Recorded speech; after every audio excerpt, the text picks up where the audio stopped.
Wouh, nouvelle coupe de cheveux, nouvelle vidéo, mais qu'est-ce qui se passe?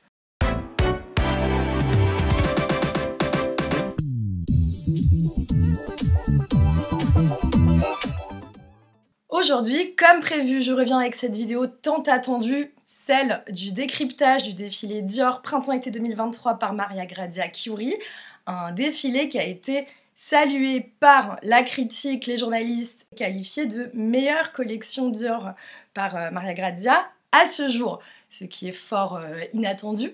Rapport à Maria Grazia Chiuri et le backlash qu'elle subit depuis qu'elle a pris la tête de la maison Dior. Maria Grazia Chiuri, il faut savoir qu'elle est italienne, que c'est la première femme ever à devenir directrice artistique de Dior et qu'elle est vivement critiquée comme étant trop commerciale ou pas assez en ligne avec les codes iconiques de la maison. Mais la vérité, c'est que ça faisait des années que Dior ne s'était pas aussi bien vendu et qu'on peut soupçonner un fond de misogynie dans les attaques que Maria Grazia Chiuri subit. Alors que Dior aujourd'hui, c'est bien plus confortable et que non, Maria Grazia Chiuri ne zappe pas du tout les codes iconiques de la maison Dior, bien au contraire, comme on va le voir dans cette vidéo. Le thème de cette collection, c'est un personnage des femmes les plus connues d'histoire de France, Catherine de Médicis. Donc autant vous dire une icône de chez icône de la Renaissance que Maria Grazia Chiuri, à travers son défilé, transforme en icône aussi d'une certaine idée du féminisme, bien que ce soit totalement anachronique.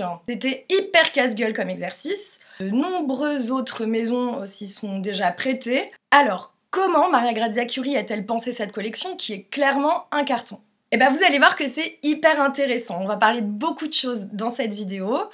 Évidemment de Catherine de Médicis, de ce qu'elle a amené en termes de mode, mais aussi de pouvoir féminin, de ces fameux codes Dior qui sont réinterprétés par Maria Grazia Chiuri, de Paris, de l'urbanwear, de la lingerie, et vous aurez même droit à un petit tuto, une reproduction de ce qu'on mettait sous les robes pour qu'elles aient cet effet ultra bombé au niveau de la taille. Mais avant de commencer le défilé, je vais vous rappeler de vous abonner à ma chaîne YouTube. N'oubliez pas d'appuyer sur la petite cloche pour recevoir toutes les notifications, mais aussi de me suivre sur mon compte Insta pour un contenu 100% inédit, bien sûr. Et c'est parti.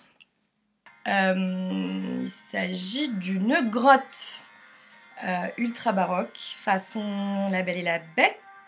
Ah oui, je vous l'ai pas dit, mais le défilé il a eu lieu au Jardin des Tuileries, comme d'hab chez Dior. On est dans quelque chose d'assez cosy, d'assez conte de fées même.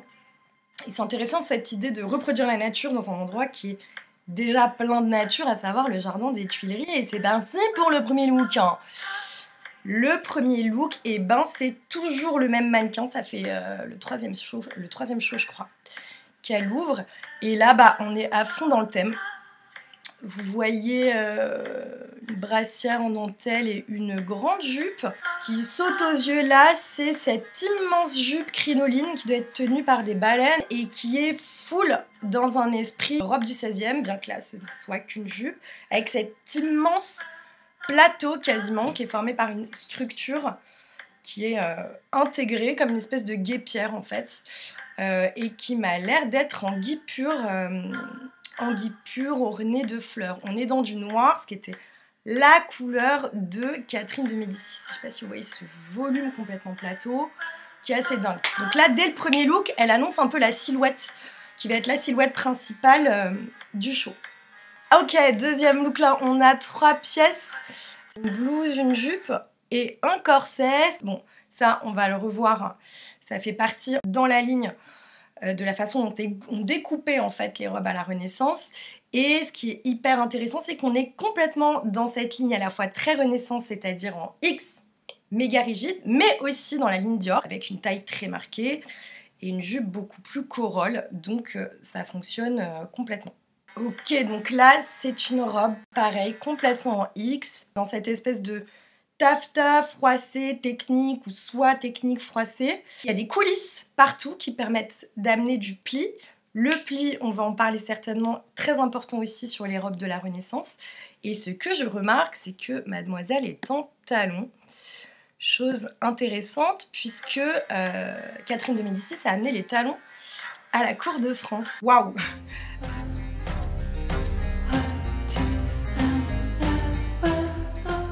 Top. Ça, c'est certainement un look qui va beaucoup revenir. Donc on est sur une robe bustier, faite entièrement de baleines. Donc, vous savez, les baleines, c'est ce qu'on a dans les soutiens-gorge, les guêpières notamment. Donc là, c'est comme si on avait une grande guêpière dont finalement le bas était une jupe montée sur plusieurs arceaux. On dirait vraiment une crinoline. La crinoline, c'est beaucoup plus tardif qu'au XVIe siècle.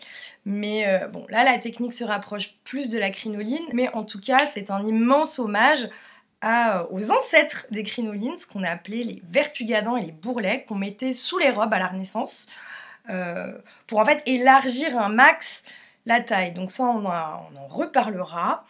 Et puis, ce qu'on voit, c'est de la guipure, ce n'est pas de la dentelle. Je vous expliquerai un peu la différence entre les deux. Une guipure en fleurs, en tout cas faite d'un assemblage de fleurs, et puis il y a des gants ajourés en cuir qui sont incroyables. Bon là en fait ce que je vais faire c'est qu'on va faire un petit stop, je vais vous parler un petit peu de toute l'influence de Catherine de Médicis dans ce défilé, en tout cas de ce que j'ai commencé à en voir, puisque là on n'est que dans une succession de looks clin d'œil. Immense personnage féminin de l'histoire de France, mais de l'histoire, j'ai envie de dire, tout court. Vous avez dû entendre parler de Catherine de Médicis en cours, ou si vous maîtrisez un petit peu votre Diane de Poitiers, ou si vous avez lu La Reine Margot d'Alexandre Dumas, ou vu le film La Reine Margot de Patrice Chéreau, et ben on la voit beaucoup, Catherine de Médicis. Immense warning sur le livre de Dumas et l'adaptation cinématographique de Chéreau. On est un peu dans un délire par rapport à ce qu'était la réalité, en tout cas de la personnalité de Catherine de Médicis, sur laquelle en fait, traîne une espèce de légende noire depuis des siècles. En gros, elle passe pour un personnage complètement cinglé, une espèce de sorcière incestueuse qu'elle n'était pas. Italienne, née à Florence dans une famille richissime, ramenée à la cour de France à 14 ans pour épouser le dauphin, le fils de François Ier, qui est le futur Henri II. Elle devient reine de France pendant 12 ans, et puis régente de 1560 à 1563, le temps d'attendre la majorité de son second fils, vu que le premier a crevé, comme à peu près tous ses fils par la suite. Sauf qu'officieusement, même quand son fils, donc le second, devient roi à son tour, il lui laisse le pouvoir de continuer à diriger le pays, mais en off. En France, Catherine de Médicis, elle est détestée, mais un truc. Déjà, il faut savoir qu'en France, une femme de pouvoir bof, puisqu'en fait, il y a la loi salique, qui prévoit qu'il est impossible qu'une femme, en fait, devienne reine de plein droit, c'est-à-dire censée être la reine épouse du roi. Ensuite, parce que du décès de son mari, donc Henri II, jusqu'à sa mort, elle s'habillera tout le temps en noir. Alors, il y a plusieurs raisons à ça, c'était une petite maline. Le noir, couleur de deuil, mais aussi, surtout, c'était parce que comme elle manquait beaucoup de légitimité, elle s'est dit que ce serait une bonne occasion de rappeler qu'elle est femme de roi et mère de roi, et donc d'installer en fait sa crédibilité par son image. Donc en fait son vêtement, c'est un vecteur de communication politique finalement.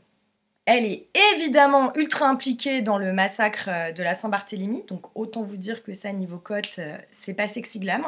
Et parce que c'est une étrangère, et vue comme telle, il s'avère qu'en plus il paraît qu'elle avait un accent genre, terrible, et que voilà, c'est pas dingue niveau popularité qu'un étranger ou une étrangère règne sur un pays qui techniquement n'est pas le sien, quoi. Parce qu'elle a clairement la poisse niveau progéniture et que déjà qu'elle galère enceinte, après tous ses gamins crèvent, ou deviennent cinglés, ou les deux. Et enfin parce qu'on l'a soupçonnée de sorcellerie. Comme beaucoup de personnes de son temps, de la haute, mais pas que, c'était une fan absolue d'astrologie. Elle consultait notamment beaucoup le fameux Nostradamus. Mais alors, il paraît qu'elle utilisait aussi des filtres. Elle était fan également de tarot. Bref, tout ce qui est boule de cristal et chat noir. Et qui faisait flipper, en fait, les contemporains. On est en pleine Renaissance. Et pour vous situer, il y a plein de femmes de pouvoir à l'époque. C'est vraiment une période particulière dans l'histoire occidentale. Il y a Catherine de Médicis, donc une Italienne à Paris. Mais il y a également Diane de Poitiers. Alors, ordre non chronologique et non géographique, mais il y a Diane de Poitiers, voilà, c'est pour vous les situer un petit peu, des noms que vous connaissez peut-être. Il y a évidemment Elisabeth Ier en Angleterre, Marie Stuart qu'Elisabeth va squeak. On a Marguerite de Valois, donc la fameuse reine Margot, Catherine Sforza, Lucrèce Borgia, et compagnie. Catherine de Médicis, c'est une Italienne qui règne sur la France, mais aussi sur la mode. Et donc ma question, c'est est-ce que cette collection de Dior par Maria Grazia Chiuri serait un énorme ego trip? Bon, en tout cas, ce serait pas complètement injustifié, mais n'hésitez pas à me donner votre opinion en commentaire. Niveau mode, Catherine de Médicis, faut savoir qu'elle est 1. Tout le temps en noir, d'où l'importance de ce total look noir et du nombre de looks noirs qu'on voit dans ce défilé. Elle est, bon, ça par contre c'est l'époque, dans des robes en X, méga rigides, pas possible, qui fonctionnent très bien avec les codes Dior. En fait, c'est des robes qui sont tronçonnées. C'est comme s'il y avait deux éléments qui étaient superposés en fait et qui étaient emboîtés par ce qu'on appelle le corps, l'ancêtre du corset, et le vertugadant, ancêtre de la crinoline. Clac, comme ça. Le buste, avec des manches hyper chargées, alors avec tout, hein, les manches à crever, des manches bouffantes, les manches ballons, des manches flottantes, enfin tout ce que tu veux. Et puis donc cette immense jupe qui tenait avec une tonne d'artifice en dessous. Catherine de Médicis, elle introduit les talons le jour de son mariage parce qu'elle était toute petite à côté du futur Henri II. Et Catherine de Médicis, elle participe à développer l'industrie textile qui connaît un boom énorme à la Renaissance, notamment la dentelle. Il y a plusieurs hotspots, il y a Lyon, mais il y a aussi l'Italie avec notamment la dentelle de Burano, qu'on va certainement voir à un moment dans le défilé. Et puis la soie. Alors, autre pièce forte des femmes de cette époque, de la haute je précise, les robes manteaux. La chemise qu'on met sous la robe, c'est du sous-vêtement. Hein. Et le caleçon, c'est une espèce de pantalon que Catherine de Médicis tente d'introduire. Ça marche pas des masses, mais en tout cas, ça a le mérite d'exister. Et donc, on reprend le défilé. Ok, donc un print. Il y a un print qui arrive là. Ouh là là, beaucoup trop d'infos. On a à la fois un print et à la fois une nouvelle déclinaison du look corset. Donc là, il y a un chemisier, un corset, un short et une jupe qui est ouverte sur le devant. Et on remarque la beauté des manches de ce chemisier qui reprend ces lignes très XXL, très bouffantes des manches des robes de la Renaissance. Et du coup, il y a un imprimé carte. Ok, un trench. Un trench avec cet imprimé plan de Paris. Donc là, on est beaucoup plus dans l'urbain d'un coup que les premiers looks. Voilà, la suite logique. Same, mais avec un corset, un pantalon cargo qui est une énorme trend du printemps-été 2023. Là, je vais vous parler de deux choses. Je vais vous parler déjà de ces corsets, d'où ça sort. Et puis de ce print dont on se demande bien si j'ai des infos ou pas. En fait, à la Renaissance, on ne parlait pas encore de corset, mais de corps. En l'occurrence, de corps piqué, donc qui faisait une espèce de pointe après sur la jupe. Et on était presque sur une cage. D'accord? C'était pas du tout au corps de s'adapter... au corps de s'adapter au buste, c'est-à-dire au corps humain, mais l'inverse. C'était au buste de s'adapter à cette espèce de cage métallique qui était préformée en fait. Résultat, niveau côte, un carnage. Des femmes qui décèdent à l'appel, comme l'a démontré le fameux chirurgien de la Renaissance qui s'appelait Ambroise Paré, parce qu'il a fait des dissections devant ses élèves pour montrer à quel point les femmes mouraient de ces côtes qui se chevauchent à cause de ces corps métalliques.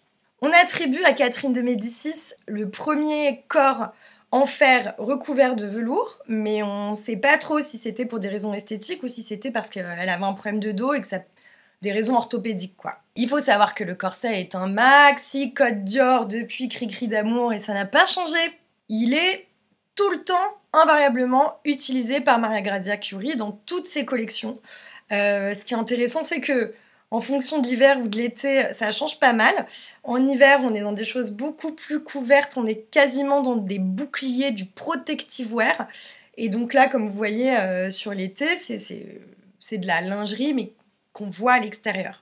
Sans transition, c'est un imprimé plan de Paris au temps des Lumières qui a été dessiné par un certain Turgot dans les années 50. Et en fait, on l'a retrouvé sur un foulard Dior. Il faut savoir que Paris, c'était hyper important pour Monsieur Dior. Pour Catherine de Médicis aussi, puisque Paris était déjà la capitale de la France à la Renaissance. C'était un peu son terrain de jeu, quoi, finalement. Mais aussi pour Maria Grazia Chiuri, puisqu'il s'agit de sa ville d'adoption. L'épicentre de Dior et l'épicentre de la mode, quoi. Donc utiliser ce print, c'est faire d'une pierre trois coups. Inscrire l'ancien dans le nouveau, mêler l'histoire à l'urbanité et introduire un urban wear éclairé. concernant ce look. On est encore sur une guipure motif floral. Il y a l'utilisation de la résine, mais que j'ai déjà remarqué à droite à gauche et qui est très utilisée par Maria Grazia de manière générale. Mais ce qui est intéressant, c'est cette forme-là, puisqu'en fait, c'est une forme qui tranche avec les formes du Moyen-Âge. Il faut savoir qu'au Moyen-Âge, les vêtements des hommes et des femmes étaient assez fluides. Il y avait une certaine fluidité dans les lignes.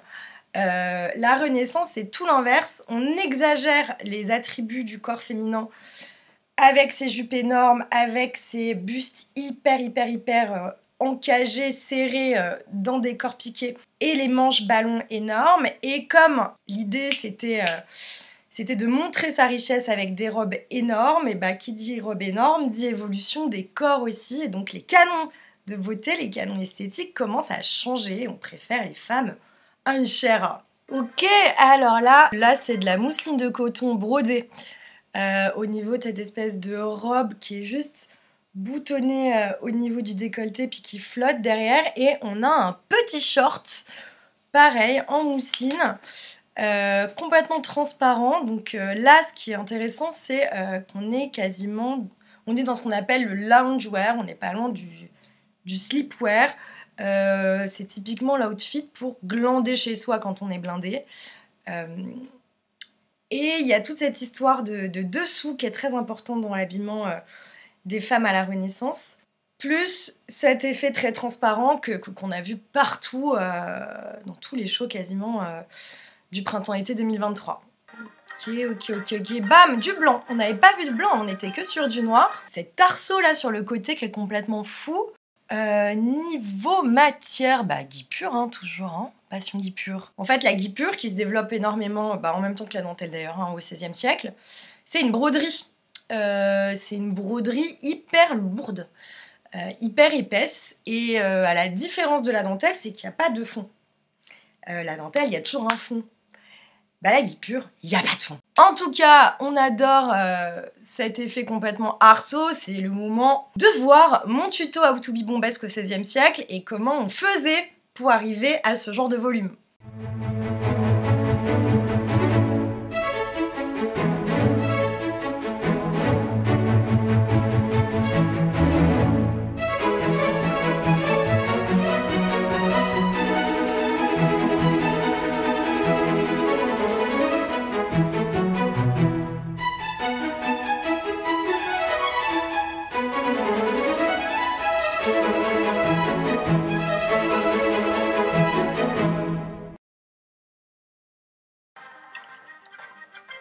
Ah voilà, une troisième couleur.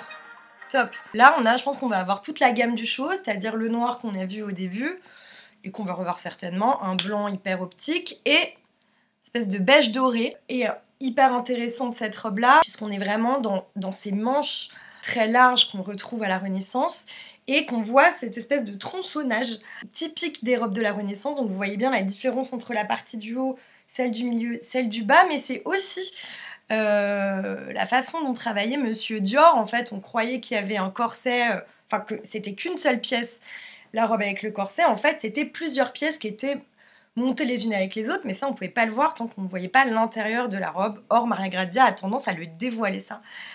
Donc, je trouve que ça marche très bien. La ligne de guipure sur le milieu est hyper malicieuse, puisque avec le corps piqué et toutes les ornementations qu'il y avait, on avait très souvent une espèce de délimitation au milieu des robes.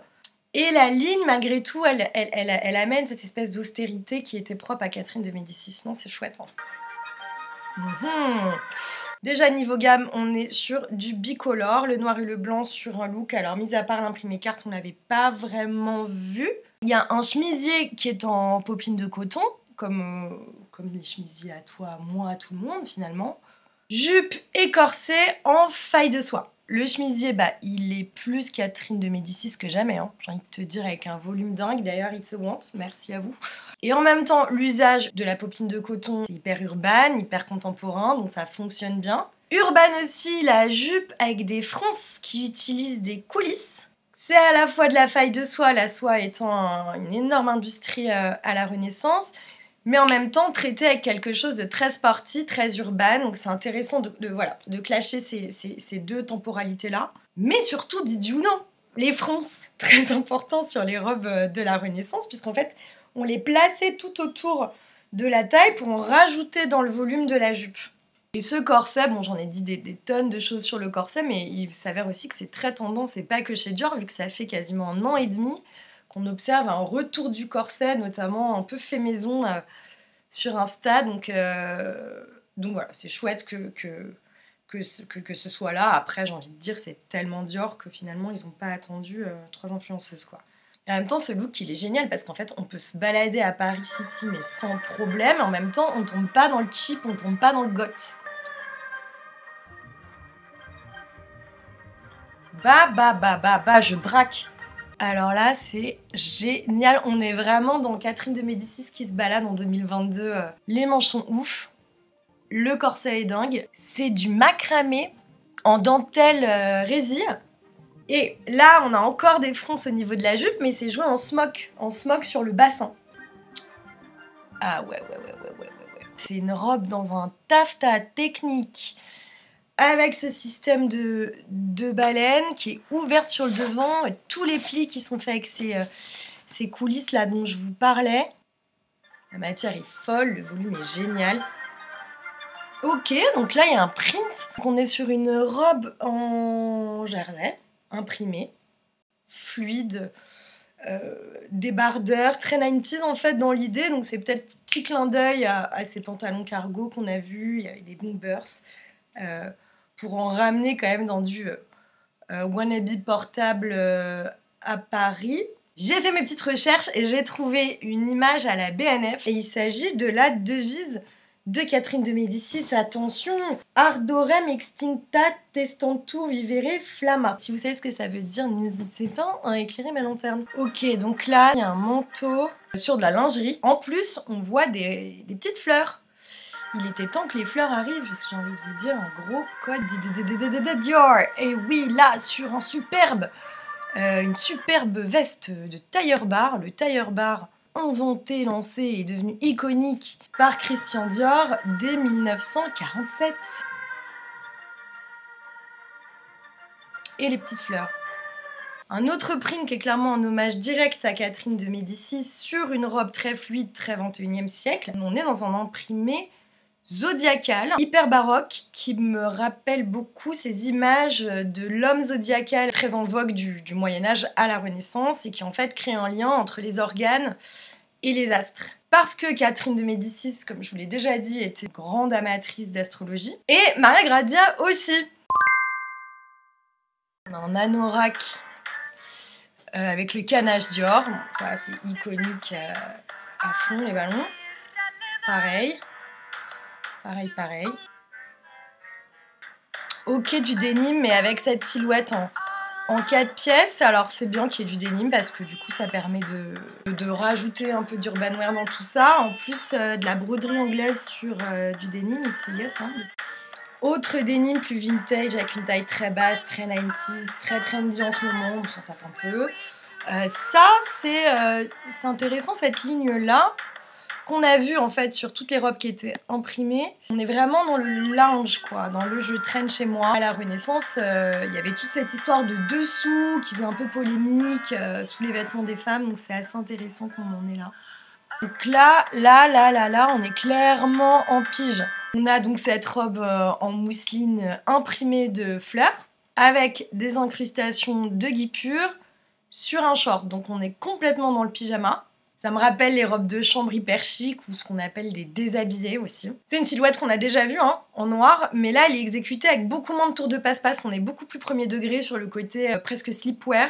L'idée du short sous la jupe, sous la robe en tout cas, là c'est clairement un hommage appuyé à la tentative de Catherine Médicis d'introduire le pantalon chez les femmes. J'aurais tendance à dire le caleçon. Pourquoi en fait elle fait cette tentative-là? Pour à la fois des raisons de pudeur. Les hommes avaient du coup beaucoup moins facilement accès à l'origine du monde et aussi pour des questions de praticité tout simplement, pour pouvoir marcher plus facilement, pour pouvoir monter à cheval plus facilement. Et puis il s'avère que pour monter dans une chaise à porteur, pour faire n'importe quelle activité, les femmes elles devaient remonter le bas de leur jupe, donc autant te dire que si tout est à l'air, c'est un peu technique quoi. De l'hygiène, du confort, de la protection, et avec un petit côté badass, genre j'ai pas le droit de le porter mais je le porte quand même. Ok, donc là on est dans une robe chemise. Est-ce que c'était des rayures tennis ou des rayures italiennes? Je sais jamais faire la diff, dites-le moi. Même chose là, version corset, pantalon. Donc toujours très confort, très lounge. En tout cas, c'est bien de mélanger ces matières très luxueuses avec des choses très brutes pour vraiment introduire l'urbanité dans quelque chose de très premium. Voilà, de la fleur sur fond blanc.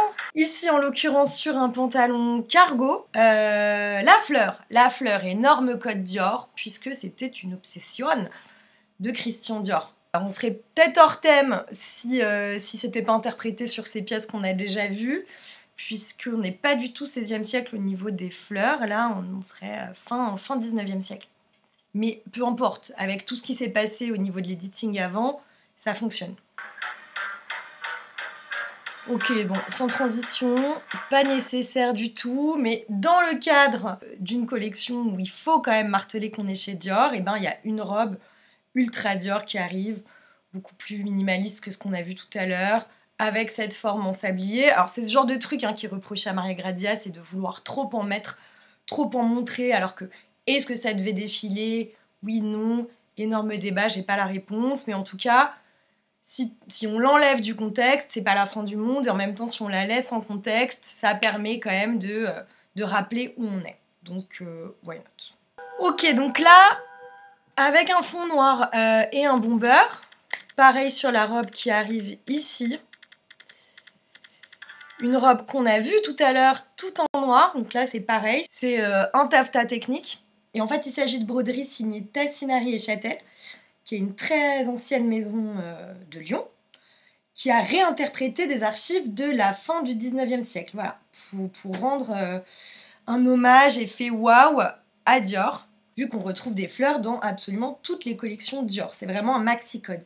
C'est pas un grand code de la Renaissance, en termes de motifs, mais il fallait effectivement en intégrer, je pense. Donc là, on a des fleurs, on a des feuilles, on a des oiseaux, des papillons.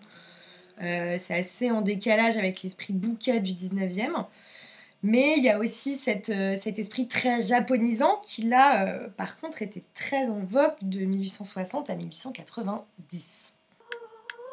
Et ouais, hyper beau aussi. Donc toute la structure de la jupe, c'est une résille et c'est brodé sur la résille. Balèze. Ok, alors ça c'est du raffia les gars, c'est du raffia qui est brodé. Et j'aime bien cette idée de coton, de lin, de raffia. En fait, amener ces matières beaucoup plus brutes dans une collection qui est du luxe, hein. Ça serait quasiment de la couture là. En fait, c'est des trucs qui font le lien entre ce que portaient les pauvres à la Renaissance et les riches qui étaient en full soie, dentelle et compagnie. Mais ici, les matières brutes, finalement, elles sont anoblies à travers différentes techniques. Parce qu'en fait, le raffia, il permet pas beaucoup de souplesse, hein. C'est quand même un truc, alors, c'est pas du bois, mais enfin, faut y aller. Donc là, le travail des fleurs, c'est du domaine du chef-d'œuvre, hein. Ouais, là, c'est carrément un manteau, quoi, qui est brodé en raffia. Comme si les fleurs, elles avaient été appliquées. Wouh, de la dentelle, enfin de la dentelle de Burano, donc c'est cette fameuse dentelle dont je vous parlais, qui a été promue énormément par Catherine de Médicis. C'était donc une dentelle italienne, vraiment une dentelle phare de la Renaissance. Ok, de l'or. Pourquoi de l'or? Super intéressant. Parce que, alors déjà on est sur de la dentelle again, on est plus sur de la guipure. C'est une dentelle qui est technique, hein. Vous voyez qu'aussi elle a ses gants. On les a vus pas mal cette fois-ci dorés en cuir perforé, c'est des petites fleurs en fait les perforations. Et pourquoi c'est bien de mettre de l'or, et notamment à la fin du show car on arrive à la fin, parce qu'il y avait aussi une grosse folie autour de ce qu'on appelait le drap d'or, qui était le top du luxe de l'époque. Et du coup le drap d'or entre guillemets arrive à la fin du show, génial. Ah ouais. Alors là, incroyable, c'est du raffia, mais là c'est de la guipure qui a été faite à partir de raffia, c'est pas du raffia qui est brodé. Et voilà, dernier look, Drador Again. Donc là, c'est un very best-of de tout ce qu'on a vu depuis Waouh sur le dernier look. Alors, à travers cette collection, Maria Grazia Chiuri, elle fait clairement un parallèle entre son propre destin chez Dior et celui de Catherine de Médicis.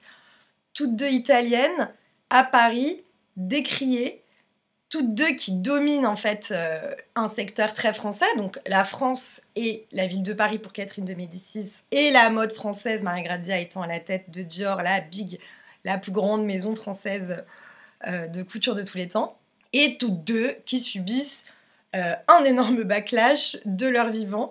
On n'espère pas la même postérité à Maria Grazia Chiuri quand même, puisque ce serait complètement immérité. En tout cas pour moi, franchement, c'est une collection qui est ultra réussie. J'ai pas toujours dit ça sur les collections Dior. Réussie comme à chaque fois que Maria Grazia Chiuri s'inspire de l'histoire pour créer sa propre histoire. Je pense notamment à sa collection Croisière 2022 sur les déesses grecques, ou à sa collection Haute Couture Printemps-Été 2021 inspirée du tarot italien. Alors vous, est-ce que vous trouvez que le parallèle qu'opère Maria Grazia à travers ce défilé entre sa vie à elle et le destin de Catherine de Médicis, il est justifié? Je vous invite à me le dire en commentaire. C'est fini pour aujourd'hui, j'espère que cette vidéo vous a plu. N'hésitez pas à la liker, à la commenter, à la partager et aussi évidemment à vous abonner à ma chaîne YouTube et à me retrouver sur Instagram. Je vous fais des bisous. Ciao!